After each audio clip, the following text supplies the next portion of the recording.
आम्ही तयार आहोत असं देखील कराडच्या वकिलांनी म्हटलेलं आहे। आरोपी कराडला 15 दिवसांची कोठडी मागणं चुकीचं असल्याचं देखील कराडच्या वकिलांनी म्हटलंय।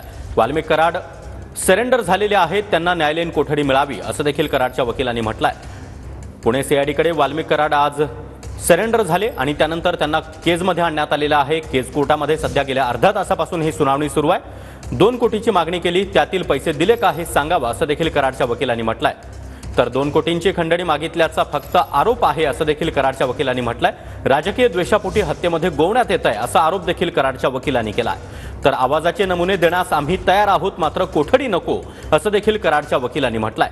अत्यंत महत्त्वाचा युक्तिवाद सध्या सुरू आहे। सरकारी वकिलांचा युक्तिवाद पार पडल्यानंतर आणि सरकारी वकिलांनी वाल्मिक कराडच्या 15 दिवसांच्या पोलीस कोठडीची मागणी केल्यानंतर आता वाल्मिक कराडच्या वकिलांचा हा युक्तिवाद सुरू आहे। दरम्यान 15 दिवसांची कोठडी मिळावी, कारण सुदर्शन घुले अद्यापही फरार आहे। सुदर्शन घुलेच्या तपासासाठी वाल्मिक कराडची पोलीस कोठडी गरजेची आहे। त्याचबरोबर खंडणीचं प्रकरण आणि संतोष देशमुख हत्या प्रकरण हे समान धागा असल्यामुळे यामध्ये कराडची कोठडी मिळावी अशी मागणी सीआयडीकडून करण्यात आलेली आहे। दरम्यान आता कराडच्या वकिलांचा युक्तिवाद सुरू आहे। तर कराडच्या वकिलांचा युक्तिवाद काय आहे आपण पाहतोय।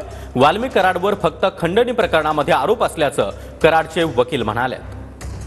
तर कराड हा सामाजिक कार्यकर्ता आहे, गरीब राजकारणी आहे असा युक्तिवाद देखील करण्यात आला आहे। कराडांना जाणून बुजून अडकवण्यात येत आहे असा आरोप देखील कराडच्या वकिलांनी केला आहे। खंडणीचा गुन्हा दाखल झाला म्हणून कोठडी मागणं चूक असल्याचं देखील कराडच्या वकिलांनी युक्तिवादात म्हटलंय। तर खंडणी मागितल्याचा फक्त आरोप झाला आहे असं देखील कराडच्या वकिलांनी म्हटलंय। खंडणीच्या गुन्ह्यामध्ये 7 ते 10 वर्षाच्या शिक्षेची तरतूद असल्याचं कराडच्या वकिलांनी म्हटलंय। दरम्यान काम बंद करू, हातपाय तोडू अशी धमकी सुदर्शन घुलेनं दिली असं सरकारी वकिलांनी म्हटलेलं आहे। जीवे मारण्याची धमकी दिली हे महत्त्वाचं असल्याचं देखील सरकारी वकिलांनी आपल्या युक्तिवादात म्हटलंय। तर सर्वच गोष्टींचा पोलीस कोठडी मिळावी आणि त्यामधून तपास करू असं देखील सरकारी वकिलांनी म्हटलेलं आहे। काम बंद करू, हातपाय तोडू अशा प्रकारची धमकी या पवनचक्की प्रकरणामध्ये देण्यात आल्याचं सरकारी वकिलांनी दावा केलेला आहे। तर वाल्मिक कराड सरेंडर झाले।